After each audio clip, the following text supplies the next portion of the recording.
Hi, it's Lynn and welcome to the Make Meaning podcast. I'm a writer and entrepreneur, and through decades of writing articles for magazines and newspapers and authoring books, I've learned that we succeed through inspiration from storytelling and deep and mutually beneficial relationships. This show began in 2018 after my father was diagnosed with a terminal illness, and I wanted a way to capture his stories and record his insights. It's grown since then to share stories of how people around the world make meaning from very ordinary pursuits. Now I focus on sharing the stories of writers, authors, and those in the world of publishing to learn how and why we create stories that help us make meaning from the mundane. I'm a former journalist and marketing entrepreneur, and I've been teaching writing for more than 2 decades. As a writing coach, I help authors build their brands and share their words. I've had 8 books published already, and I just finished my second novel, so stay tuned for news about when and where you can read it. If you'd like to write with me, check out my offerings at lynnegalodner.com, and you'll find more episodes of this podcast at makemeaning.org, as well as on every podcast platform you can think of. If you like what you hear, please give us a 5-star review at Apple Podcasts. Thank you for tuning in to the Make Meaning podcast, where you'll find stories of courageous people daring to share their talent with the world. Now, on to the show. Hi, everyone. I have a great opportunity coming up in January 2023 called the Author Brand and Marketing Mastermind. This is a 12-week program for which I'm only going to accept 10 writers, and there are just a few spots left. It's a great opportunity to delve into your writer brand and also create a marketing plan that you feel confident to implement.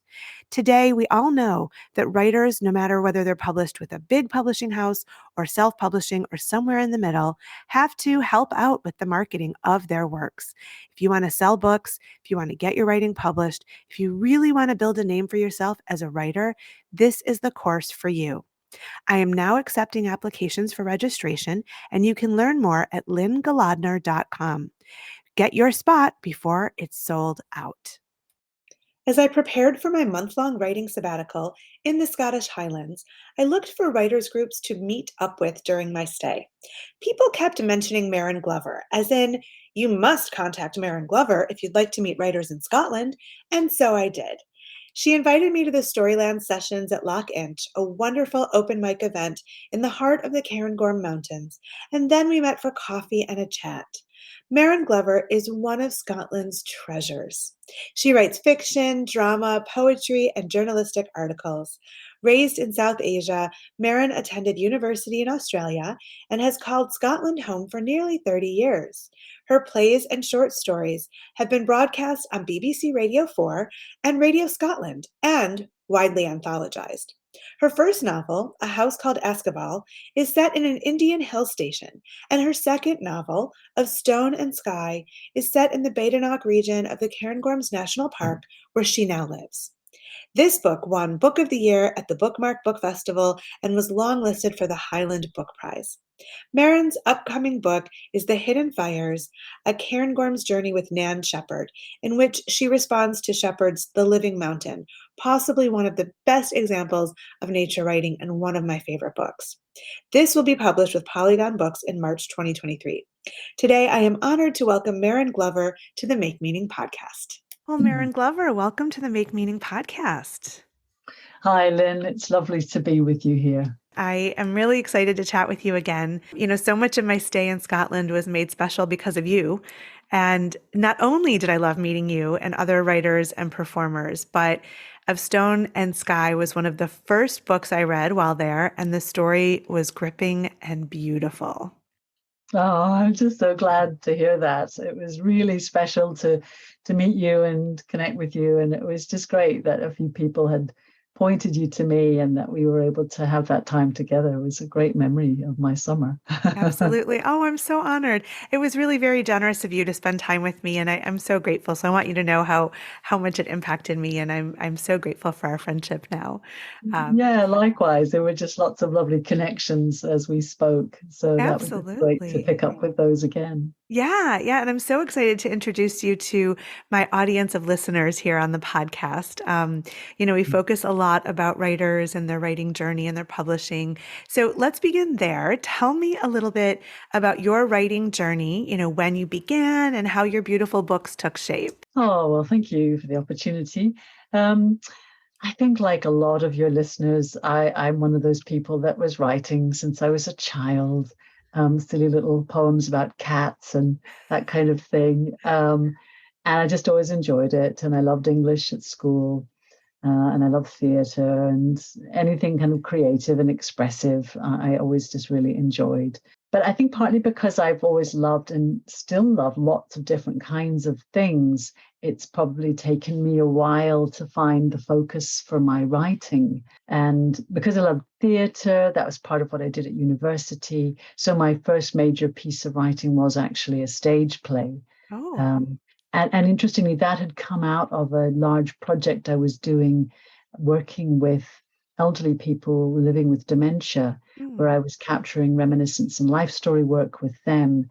And this massive kind of body of stories built up, which I gave these stories back to them and their families to capture their memories before they were lost. Yeah, it was a really amazing experience. And out of that, we published an anthology of some of these stories, obviously with the permission of everyone involved. And they came to the launch, and it was just a lovely experience. But I Mm. had this incredible body of stories out of that, which then became the first play that I wrote called The Long Way Home, Okay. which was a stage play for two actresses. And then the director of that play was actually an actor who did a lot of work on radio. And he got his producer from BBC Scotland radio drama to come in and watch the play. They Mhm. both agreed it would really work well on radio. So it was adapted for radio. So that Oh. was the kind of entry for me into more professional writing, I suppose, with a stage play that became a radio play. And then it was really after that that I kind of really found my feet more with fiction, with short stories, and then ultimately with the novels.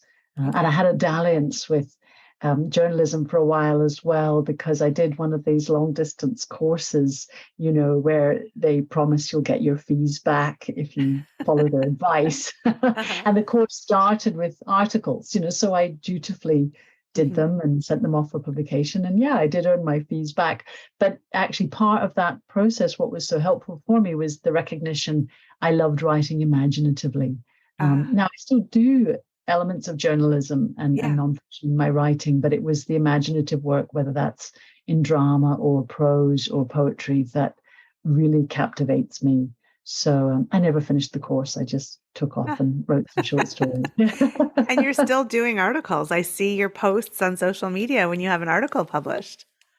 Yes, that's right. It's interesting how it's kind of come back to that with articles. I suppose it's partly emerged with the internet, where it's become a lot easier.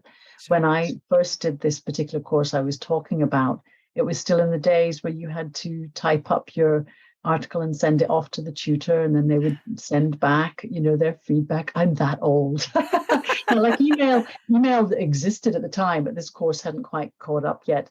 Uh-huh. And it was similar for submissions to a lot of magazines and things like that. It was, it was not always easy to get published, and Yeah. there was very few blogs and online sites publishing work.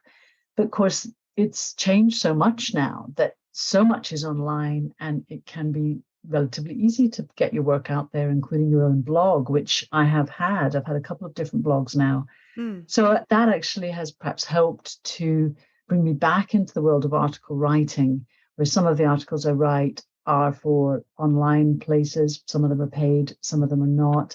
Mhm. And then the opportunity to write for things like The Guardian for their country diary. And that is a once every other month. That's paid work. And that has quite a high readership, really. Yeah. Yeah. So, in fact, it's the oldest continuous magazine, newspaper column in the world, the Oh my Country gosh. Diary. Yeah, yeah. Wow. How And it special. is read by people all over the world, Uh-huh. which was lovely because the end of the first lockdown year, I think it was, or even the second, it all becomes a blur.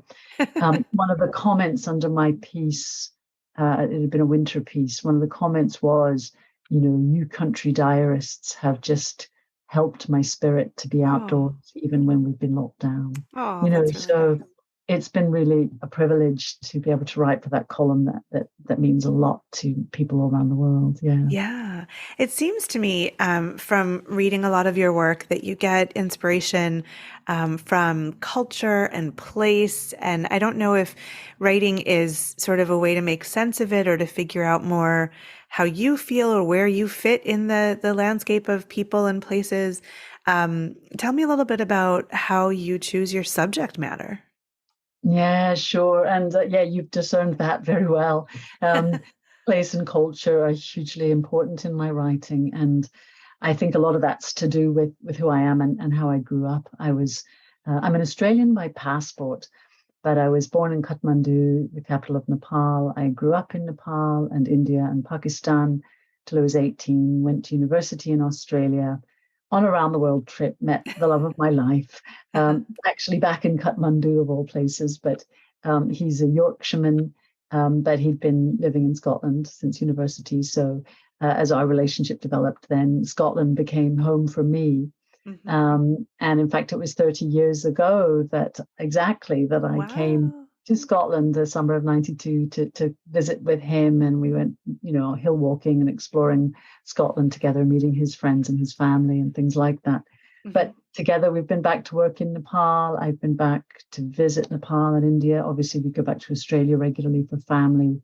We've been fortunate to be able to travel to other places as well. So I'm hugely influenced in my writing by a sense of place and what that means about our identity, who we are, how that shapes us, how we belong, the ways in which those shifting territories of culture and place and belief and belonging, and the way those change so much over time as we grow older, as we keep moving, as different elements of our family and friends keep moving. So yeah, that's always fascinated me. And that is very much a kind of cornerstone of all my writing, whether it's fiction or nonfiction, definitely. Well, I want to tell you that, and I don't know if I've told you this, but when I was in Scotland and I came to the Storylands program, you said something about that, about place and culture. And I was there to write, as you know, and I was working on a memoir about my month in the Highlands, and that really became the focus. And so I was sort of on a quest of, okay, how does place impact us, influence us, and how do we define culture?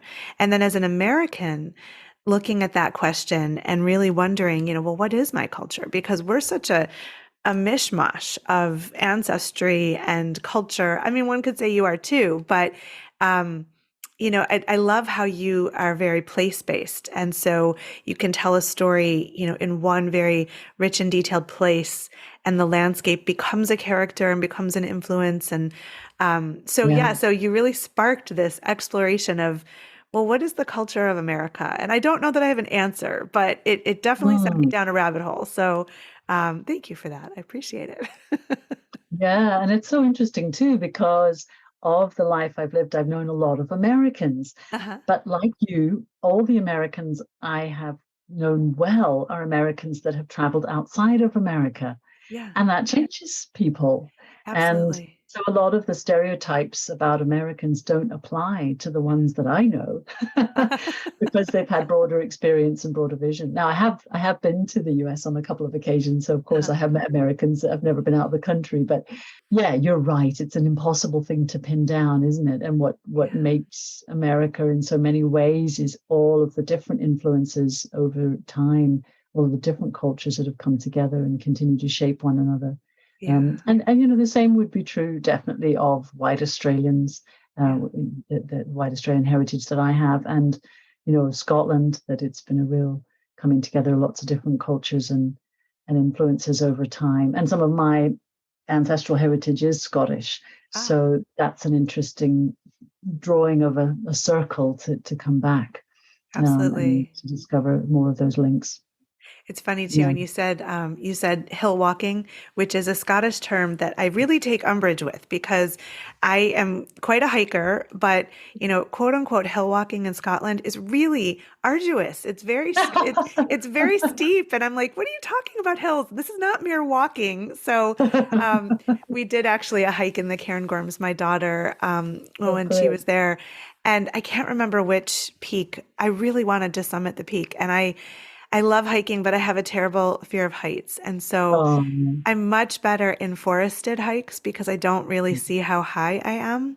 And so we yeah. emerged from the forest and we were quite high up and we didn't have far to go to the summit. And I couldn't keep going. I just had to turn back. Oh, So oh. it was definitely not a hill for me. So, Oh, well, it's a really interesting question. It can be slightly contentious on Twitter, of course, whether you call really? something a hill or a mountain. Yeah. And it's really funny because people will talk about the mountains of Scotland, the Uh-huh. Cairngorm Mountains Yeah. or the mountains on Skye and things like that. Yeah. And then some people say, these are not mountains, these are hills. And as you say, people talk about hill walking or they talk about mountaineering. When I've asked for the difference, some people have said, well, mountaineering is where you need some kind of safety equipment like ropes or whatever. Okay. That means it's not just hill walking. But I mean, I've been walking in the Himalayas without safety ropes, and it's definitely not hill walking. That is Yeah. definitely mountains. Um, but yeah, there's different language that people use because in America you talk about trekking, Yeah. and in Australia we talk about bushwalking, and I think the New Zealanders talk about tramping, but a Uh-huh. lot of it's very similar activity. And it is interesting with the mountains in Scotland because they're not very high. So for me, having come from the Himalayas, the idea of them being mountains seemed preposterous Uh-huh. initially. But as you say, they can be quite hard work. Yeah. And particularly in the Cairngorms is often described as a small island of the Arctic in the middle of Oh, Scotland, okay. because the conditions that you get up the top are like Arctic tundra. You get that weather, you get that landscape, you get that wildlife and vegetation. Yeah. And it's extreme. And you can get winds of up to 170 miles per hour up there with gusts that will knock Yeah. people over. Yeah. It's extremely dangerous winter conditions. And even some of the summer conditions can be extremely dangerous because of the way mist can completely blank you out. And there are steep cliffs. Yeah. So I think some people make the opposite mistake to you, and they think they're just hills and might wander up in their sandals, and it's really not safe even in summer to do that. People have Yeah. to be aware that they are, in some senses quite wild mountains, and they change and they're challenging. Yeah. So that's been a really interesting learning journey for me to embrace a very different kind of mountain range, which at one time was probably as high as the Himalayas, but they're Yeah. just so old. Yeah. It was wonderful to be there though. But and I wish I wanted to get to the Bothy and I just Oh, didn't. And so I'm like, oh, well, maybe we just have to accept what is. And we went yeah. two-thirds of the way up, so that's something. Mhm. And and then we turned back. But Totally. And you'll have to come back, oh obviously. yeah. Oh, absolutely. Absolutely. There's no Bothy question is there. calling. Yeah, Yes. So let's talk a little bit about your publishing experiences. I'd love to sure. hear how you found a publisher for A House Called Askaval, and then the journey of publishing for Of Stone and Sky. Sure. Thanks for asking. So, House Called Askaval was written over very many years. I work quite slowly. I'm the opposite of your very productive author. I'm the tortoise of the publishing world, I'm afraid. So it had gone through lots of rewrites and things like that. But the irony was, I had this amazing experience that writers might dream of, which through that process, I had two different agents contact me. Oh, Now, it's normally the reverse. You're trying to get agents to be interested. One of the agents had seen a short story that I'd written, and she'd got in touch and interested. And was I working on a novel? I said, yes, as it happens, I am. The other agent was actually working for a publisher who had rejected the novel. And oh, she got in touch with me because she actually worked for them selling on rights. And oh. she said, I think they made a mistake. Mm, And I'm starting to do some work as an agent, a direct agent, not just selling on rights. And okay. can we talk? Hmm. So I was in conversation with both of these, and it ended up being that second one that took me on. And she worked really hard to try and place that book, but without success. Oh, So that obviously, as everybody listening will know, is a really devastating experience. yeah. And it's that roller coaster because you get that real excitement of agents contacting you, and then one deciding it's not for her, the other taking it on, and then you think it's made. You're cracking open the champagne, Yeah. and then at 18 months later, there's still been no publisher that's taken it on. Yeah. So at that point, I basically just said to her, look, thank you for all of your hard work, but I don't think there's much more we can do for each other, because I had sort of perhaps rewritten a few things in response to feedback at that point. And Yeah.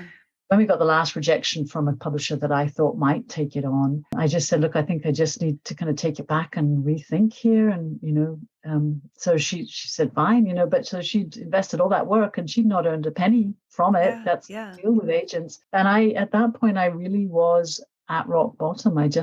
I really felt like everything had fallen apart. And, Oh. I had spent years working on this project.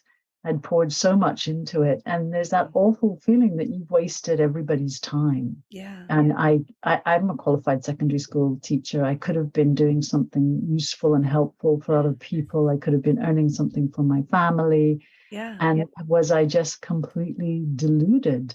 And there's this awful, awful feeling. Yeah. And I woke up, I think, at 3 o'clock in the morning, just completely crushed by this sense of failure, but also this sense of being lost. Interesting, talking about mountains, the image that came from me, perhaps being someone that's always loved mountains, was of that experience when you're walking in mountains and you think you're getting to the summit and you get there and it's not the summit. The summit's still ahead. It's a false peak. And then you keep going, but it's still not the summit. And then you keep going. And this feeling that I had been following this summit deep into a mountain range, and actually I was now completely lost and alone, and I didn't know where that summit was, and maybe it didn't even exist. Maybe I was mad, the whole thing. And I was just utterly devastated. And my poor husband got up that day to work to find that I had just been crying, and I was and it was awful for him to have to leave me to go to work, knowing I was in such a bad place. But I wrote in my spiritual journal about that experience and gave it back to God in prayer. And that day, 12 different things happened, which were a mark of blessing, of encouragement. Like one or two of them, I thought Alistair had contacted my friends to say, Merryn's in a really bad place, would you just come alongside her? But he hadn't. But they had just come alongside me. There was all these gestures of love. My mum in Australia had contacted to say she had just felt a real call to pray for me, and it was this extraordinary sense of, because I believe in the divine, this extraordinary sense of the divine arms just coming around me through all these lovely friends and family and signs and wonders. I mean, it wasn't a publishing deal, but it was this encouragement that you're not lost, you're not alone, it will come to pass. So then I thought, right, I've just got to try and get this out there myself. I saw something on social media about a magazine looking for submissions. I followed through, discovered the magazine was brought out by a new Scottish publisher. I looked on their website. They were open for unagented submissions. So I submitted to them, and really just a few weeks later got a response that they really liked my novel and they wanted to take it forward, So that's the point. You kind of collapse in tears, isn't it? Oh my wow, gosh. it has come to pass, So so then it was an amazing experience. And they were at the time a really kind of up and coming Scottish publisher. They brought my book out the following year. They did a great job with it. And then the year after that, they were Scottish Publisher of the Year in the sort of Saltire Book Awards. It was all really happening. And then about a year and a half later, they went down the tubes. They just went bust. Oh, gosh. Yeah, I know. It was absolutely devastating for everybody involved, but it's not an uncommon story for small independent publishers. It's a really tough world, and they just didn't make it. So that was kind of devastating because I had another novel started and underway, and I didn't have a publisher at that point. But interestingly, it became an opportunity in its own way, because by then there's a lot of work had been done around independent publishing. Yeah. And I was able to tap into a lot of networks and resources in order to then just republish that book myself Oh, great. and keep it out there, both initially online and then subsequently print editions and things as well. So that's been a really positive experience. Yeah, I have a lot of respect for a lot of people in the independent publishing world. They're extremely smart and entrepreneurial and very, very professional in how they go about it. So it's been great to learn from them. Definitely. Yeah. Before we go on to Of Stone and Sky, I just want to stop there for a minute because, we talked about this a little bit, but when both of us were coming up in our careers, self-publishing was not respected, and it's definitely made a change over the past decades, to where now it's very professional. It's a legitimate way to publish, and sometimes it's actually preferred because traditional publishing requires so much hoop jumping and delay, and it's about seeking approval and validation from others, where maybe there's nothing wrong with your book. Maybe it just isn't resonating with a particular person at that particular time. And, I go through this all the time, especially with the novel that I've just completed and I'm about to query agents. But part of me really resists because, I'm very well published, all by independent publishers, actually. And I sort of feel like, it's all about expectations. And it's sort of like we're playing to a specific standard that may not be a global standard. It's sort of expected in the, Western white majority privileged world that this is the way we publish. This is the format or the language or the sort of story structure even. And I wonder what your thoughts are, especially growing up as you did in so many different cultures. I understand that with traditional publishing, there's so much built into it that can help to bring your book to market, to build more of an audience and a readership, which is such a wonderful benefit. But you do have to jump through all those hoops to get there. So what are your thoughts about, which way to go in this day and age? Yeah, sure. It's a really big question and a really important one for writers to think through and to work through. And there's definitely pros and cons, and there's no one size fits all for any one author or for any one book. And what we increasingly find is authors that are hybrid, that there's certain projects that really need a publisher for a whole range of different reasons, and that works better for the author, but then they may well have other projects that they want to do themselves. Or a lot of the time you've got books that were traditionally published, but they reach a point where the publisher's no longer going to bring out another print run and the author can get back the rights and do more with it. Because at the bottom line for the publisher, they are a business. So they have to bank on every title they take on. They have to work out, are they going to sell enough copies for the investment they put in? And they put in a lot of investment. They employ a lot of people. There's a lot of work and a lot of skills involved in what they do, and they have to pay for that. And publishers often passionately love a book, but their marketing team or their sales team will just say, we can't shift enough copies of this to make it work. And some publishers are in the position that they make enough money on some of their commercial titles that they can afford to bring out passion projects, books they love, which may not earn back. But a lot of publishers, particularly small independent publishers, don't necessarily have that resource. And at the end of the day, nobody knows really what is going to fly or not. Everybody's taking a punt, taking a risk, particularly on new authors or an author taking a new tack. So you have to be realistic.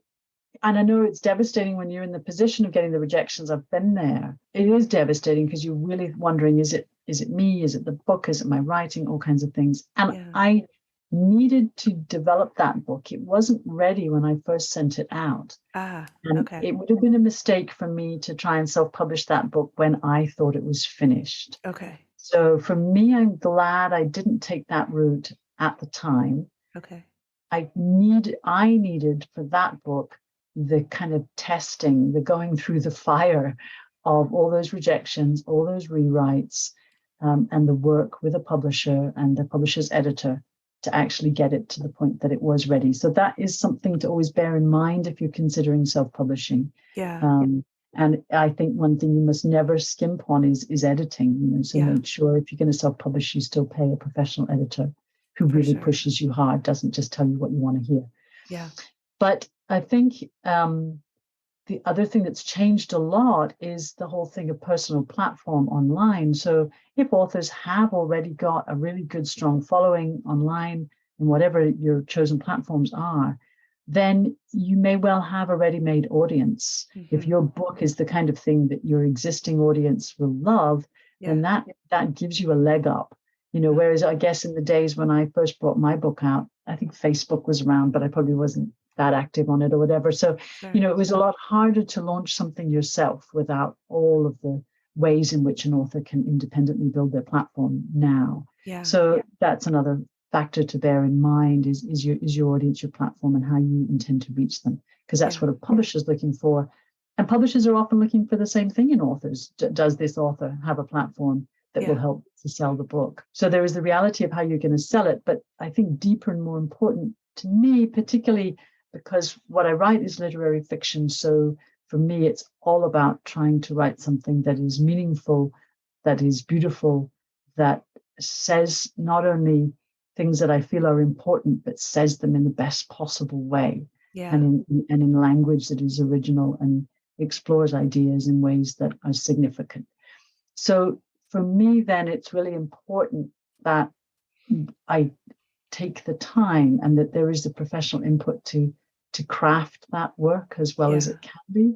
Yeah. Whereas I think there are other kinds of fiction that the readership, the market is not demanding that same kind of book. They're wanting a fast read, a fun read. There's absolutely nothing wrong with those books. They're great. We all love that kind of lighthearted entertainment or the thriller or whatever it is. And there's still craft and skill involved, absolutely. But they don't necessarily require the same amount of time and the same amount of rewriting and reworking. So I guess that's the other thing that writers need to take into consideration is what kind of book are you writing, and what are the demands of that form of literature when you're deciding what route to take. Now, there are self-published writers in literary fiction as well. But I think, again, they're not the people churning them out once a month or even maybe once a year. Right. It takes longer. And again, they're investing in the editing. Points. So a lot of things to consider. Yeah. Absolutely. Absolutely.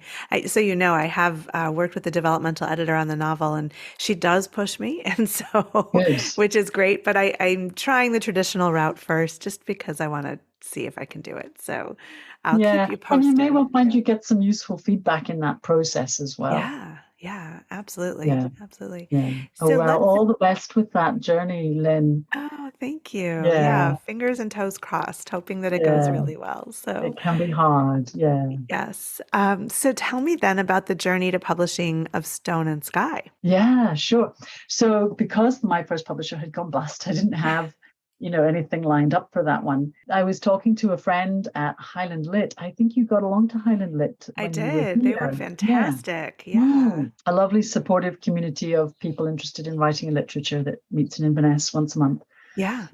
And I was talking to a friend there who's Helen Sedgwick, who's a wonderful published author, who's been great at breaking the rules, actually, because she publishes in different genres. So her first couple of books were literary fiction, and then she's written 3 crime novels, and she's now working on science fiction. So she's just determined to write what she passionately wants to write. That's so great. I love that. Somewhat made with that. But she was with a wonderful agent called Catherine Summerhays, and as I was talking to her about the situation I was in and the collapse of my publisher and so on and so forth, which she knew a lot about because she'd been closely associated with other people involved, and talking about her agent and how things had worked there. And she kindly offered to make an email introduction to this agent, which obviously held no guarantees, but it was just a sort of, I think you might be happy to read Merryn's work kind of thing. Yeah. So that was extremely gracious of her. And Catherine said, yep, sure, send it on over. Here's my email. And so I did. I sent the manuscript when it was ready. I hadn't heard anything for a bit. I had put the book into a tweet pitch thing that was happening in Scotland, which is part of the Expo North creative industries festival that happens every January. They do this tweet pitch thing on a certain day. Okay. So I thought, oh, well, I'll just put it in because I haven't heard back from the agent. So I tweeted about it, and I was I had about half a dozen different responses from agents and publishers to it. Mm-hmm. So I got back to Catherine and said, I don't know if you've had time to have a look. I have got other interest. Were you still wanting to go forward with it or not? And she'd said, well, actually, it does need more work. So that's a kind of heart sink. So at that point, I did actually then pay for professional editing because I just felt I couldn't see the wood for the trees. I had sent it off to a few different people who, beta readers, people had given me feedback, all that kind of thing, all of which had been helpful. But I thought, okay, I need a really good professional edit here. And I'd asked for her recommendations, which she had given me, but said, there's still, just be aware, there's no guarantee that I'll take it on, even if you do this, which is fair enough. So I did. I paid for a professional edit, sent it back, and almost immediately she took it on. Oh, great! So that was hugely exciting. She was a much sought after agent. She's a great agent, and I think a year later she won Agent of the Year at the British Book Awards. So that was really exciting. So I think she's probably utterly inundated with manuscripts now. So I felt lucky to get in what I did. Absolutely. And so then which publisher took on Of Stone and Sky? Yeah, so that's an interesting story as well, because again, there was this real excitement that I got this agent, and she's a really great agent, really influential. But, the book was still getting knocked back when she was sending it out. Okay. Either knocked back or no answers, and I thought it was only authors that got no answers, but even influential agents can get no answers from publishers sometimes. Okay. But then what had happened was the following year, 2019, I was writer in residence for the Cairngorms National Park. And so at the start of the year, I'd written an article for Northwards Now, a literary newspaper published in Scotland, about the residency and what I was looking to do. And I mentioned in this article that I had this novel looking for a publisher. So an editor from my current publisher, Polygon, wrote to say, I'm really keen to see this novel. I said, let me connect you with my agent. And then, she sent it and he was reading it. So then ultimately, that ended up being the publisher who took it on. And that person, Edward, was my editor and still is. So that worked out really well. So although actually it didn't end up being initiated by the agent, it was still negotiated through her. And she did still negotiate for me a much better deal than I could have got otherwise. So it's still been really powerful to have that agent backing me through that process. Yeah. Nice. And so I understand that you're putting the finishing touches on a new book. Would you care to tell me a little bit about that project? Yeah, sure. So that came out about in the same year that I was writer in residence for the Cairngorms National Park, and I got a message. I hadn't heard back at that point about the novel and whether Polygon wanted to take it on, but I got a message from a commissioning editor, also at Polygon, with a nonfiction proposal, and I said, do you know that I've actually got a novel in process with you guys? So at that point, they started kind of joining dots a bit more, but. The nonfiction proposal was to write a contemporary response to a book called The Living Mountain by Nan Shepherd, which it's a favorite of mine. I love that book. Yeah. Had you read it before you came to Scotland, or did you? I did. Yeah, a while back I had taken a nature writing course, and they recommended that book as sort of the book. That's the one that you should be looking at for nature writing. And so I bought it, and I read about half of it. And then when I knew I was coming to Scotland, I said, "Hold on, don't finish it now. Read the rest of it when you're in Scotland," because I felt like it would have better resonance. But maybe tell our listeners a little bit about Nan Shepherd and The Living Mountain. Yeah, gladly. Yeah, so Nan Shepherd was a modernist writer who was born and brought up in Aberdeenshire. So she was a contemporary of Virginia Woolf. And at the time when she published her novels, late 20s, early 30s, she was likened to Virginia Woolf. She was well respected at the time. She was part of what was called the Scottish Literary Renaissance. She was reviewed in, the US, read over there as well.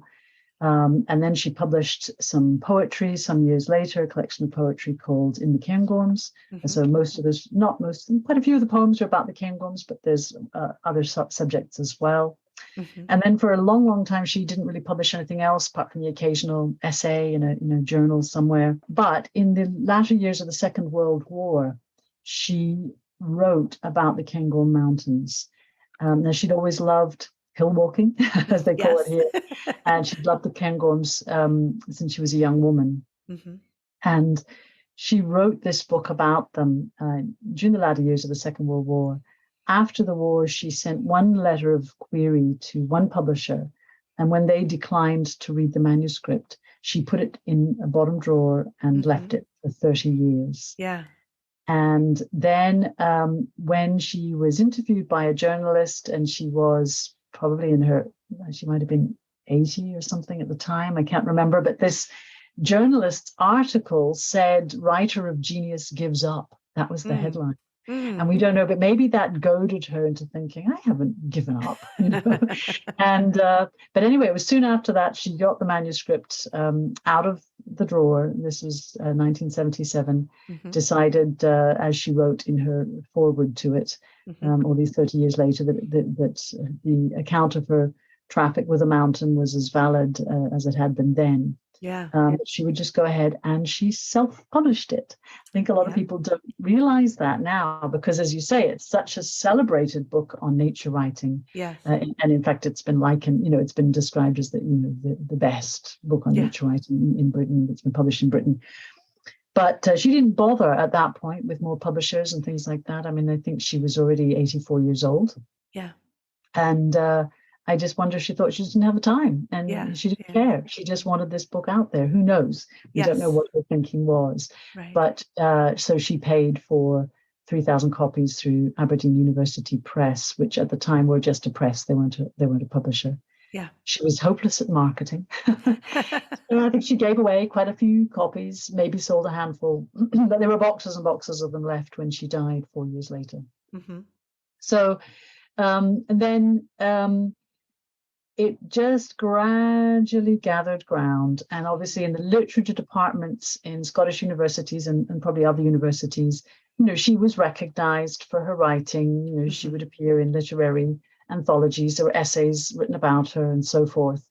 But it really wasn't until, I would say, Robert Macfarlane, who's a very eminent and well-recognized writer in the UK, particularly around landscape and nature and place, when he quoted from her work in his own writing and began to champion the living mountain in particular. It wasn't till then that it really started to gain ground. And that was, perhaps just over 10 years ago, I think, really. And then it's just got bigger and bigger and bigger from there. He did a BBC Two television program, walking in the mountains and talking about her. And then she's become more and more celebrated. There's now an Anne Shepherd Literary Prize put out by Canongate, who are the publisher who publish her work, her novels and that book, certainly. So, she's just gained in eminence, rightly so. This under-recognized book is finally getting the recognition it deserves. So what Polygon had approached me to do was to write a contemporary response to that book in particular. Wow, and that's a very big ask. I know, and it's not something that I would have had the audacity to propose myself. It would never have entered my head. Yes. So it was a very daunting ask, and I guess I then had to go away and think about it and put together a proposal. But the vision really was for a contemporary woman who is living, working, walking, writing in the Cairngorms today, reflecting back on her book, her experience as a woman writing in her time, what has changed about the mountains and our experience of them, and also what is different in our journeys to the Cairngorms, because she grew up 50 miles away from them, and she spent her entire life in the same bedroom, apart from the first 3 months and the latter few months in a nursing home. Whereas I, as I said, I just traveled so many times. I moved over 60 times in the first 18 years of my life. Wow. And I grew up in the Himalayas, these incredible, highest, iconic mountains of the world. Yeah. So our backgrounds and those senses were so very, very different. And so to contrast our journeys to this one really ancient mountain range, and how do these two quite different women meet and have a conversation, in a sense, in the Cairngorms. She became, for me, this kind of invisible companion in that walking and in that dwelling. Because as you will know from having read it, she would tell you not to worry about the fact you didn't make it to that summit. That she herself got over what she called the lust for the summit, and increasingly began to learn the depths, the recesses, the joys of going slowly, of taking the unpath, as she called it, of focusing on the little things, the tiniest flowers, the flake of snow, that note of a bird song. And so it is this wonderful, her book is this wonderful guide, not just about a place, but about a way of being in a place. And ultimately about a way of being. And that is the title of the last chapter, as you know, is Being. And it's been described accurately. Well, it's famously difficult to classify, but it's partly been described as a work of philosophy, because that's what she increasingly explores through the writing. And how the walking is the exploration of the philosophical journey. She doesn't ever talk about philosophy overtly. But what I found so fascinating in kind of contending with her and her ideas in that space was to reflect on the experiences I'd had of growing up amongst, major world religions, and not just the South Asian religions that were all around me, at the Christian faith that was part of my own heritage, but also in the international school that I was in, there were all these other religions that were represented as well. So in a sense, I'd come across them all by the time I was 18. I found it really interesting personally to reflect on the philosophical journey and the idea of pilgrimage, because in her last paragraph, she likens the walk to pilgrimage. And so I reflect on that throughout my book, what kind of pilgrimage it might be, what pilgrimage might mean for people of different faiths or of no faith, because she reflects on Buddhist pilgrimage, but she does not call herself Buddhist. She never claims that for herself. And she had read widely around different philosophical ideas, particularly Eastern philosophies. She doesn't ever really kind of nail in that book what she herself thinks. She doesn't nail it to a particular faith or religion or philosophy. So it's really fascinating, because she leaves a lot of space for us to explore those ideas, those experiences, and very much in the physical, because that's a big part of her whole view. I was going to say argument, but she doesn't really argue. But her whole position is that you explore the idea, you explore meaning, you explore the self through the body, through the mountain, through becoming one with the mountain, because it's not you exploring it, it's you entering it. And she says, at last, I have been in. It was an enormous honor to go in, to follow her into that place and that thinking and that dwelling. So it was a real amazing experience to write, and it's on its way now. So when can we expect it? 1st of March 2023, and I just got sent cover designs this week, so it's all happening. That is so exciting. Well, we'll put all kinds of links in the show notes so that our listeners can pre-order copies when this episode airs, and also buy Nan Shepherd's book at the same time. So totally.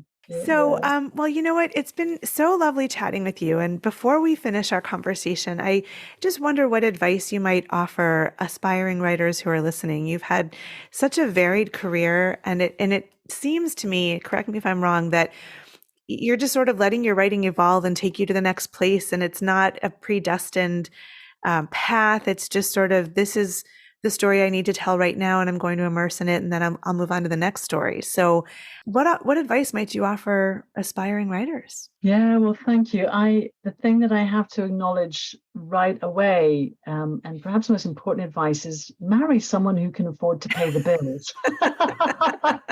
Yes. Because you're right. I have explored different ideas, but I've had the luxury to do that. I've Yeah. had the privilege of a husband who's a GP, or a family doctor, as you call it over there, Yeah. and who's just been enormously supportive of my writing, personally and practically. I'm really reluctant to kind of give advice in that sense, because I know I've just been very lucky to be able to, in a sense, indulge the things that I have wanted to do. And I know for a lot of people, they have to find a way of making their writing pay the bills.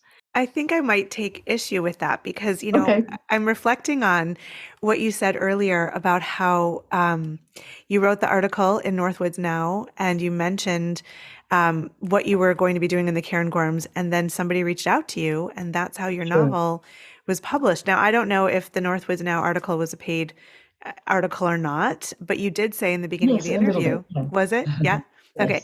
Yes. But I know that you'll write some articles not for that you don't get paid for. And I do the same thing. There are times that an essay of mine will appear and I'm not paid for it.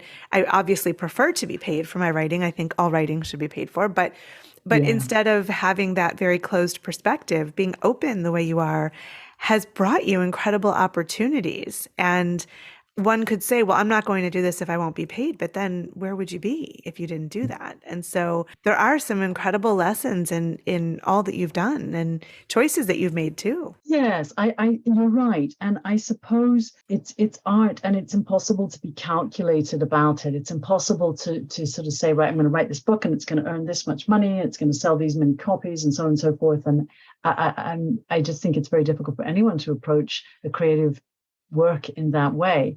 I know some people are infinitely more commercial about it than I am, and I guess increasingly I have been. I suppose I've made my contribution financially with other things like supply teaching and Yeah. working in a library, which I've loved, and then lots and lots of projects and events like the Storyland sessions that you came along to, Yeah. which I love. I love all the things that I get to do in the community, and teaching writing workshops, and all those kinds of things, because I just really love the connecting with people. I could never be the kind of writer that just shuts myself away for hours on end and does nothing but write books. I would wither. So I suppose a part of what's made it financially viable is that I kind of earn in other ways, because the books don't earn particularly well. So far, Yes. all this can Yes. change, Lynn. We live in hope. Yes.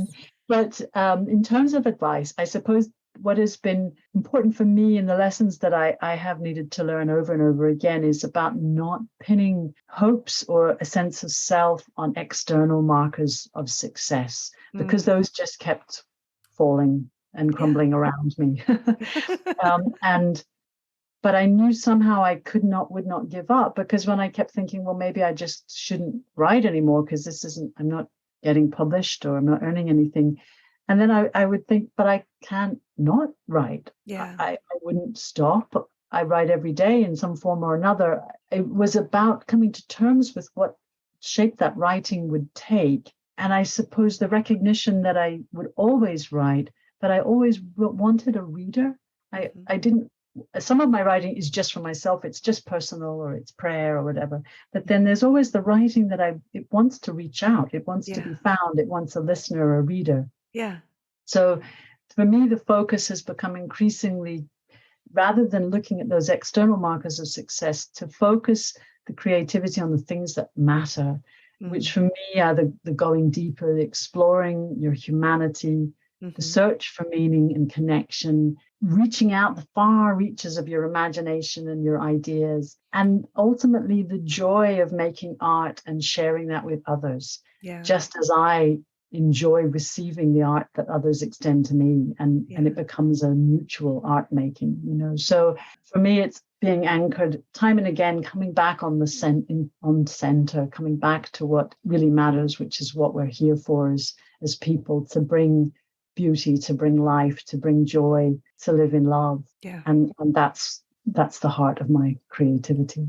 Oh, well, you're bringing tears to my eyes, and it's just so beautiful. I've loved chatting with you, and I will say that even before I met you, when I was looking around for writers to connect with in Scotland, when I knew I would be taking a sabbatical there, everybody kept saying, "Well, you need to reach out to Merryn Glover. Well, you need to find Merryn Glover." And I thought, who is this one person that everybody in the Highlands says I need to connect with? And boy, am I glad that they did. And it's just, you've really carved out a niche in place and in voice and in helping other artists come to the fore, and keep doing what you're doing. It's really working. So thank you for Oh, taking your time with me here on the Make Meaning podcast. well, thank you, Lynn. It feels like a really great place to be with you, and it was such a privilege to meet you, and it just opened up lots of really interesting connections and thoughts for me. And I'm just excited for what that Scotland journey will bring out for you. And I think what you're doing here on the Making Meaning podcast is so important. So bless you in that, Thank you so much. and bless your listeners. Thanks for listening to the Make Meaning podcast with Lynn Golodner. You can find us wherever you listen to your favorite podcasts. If you like what you've heard, subscribe and share this episode with the meaningful people in your world. And please leave us a 5-star review on your favorite podcast platform. You can learn more at makemeaning.org or lynngolodner.com.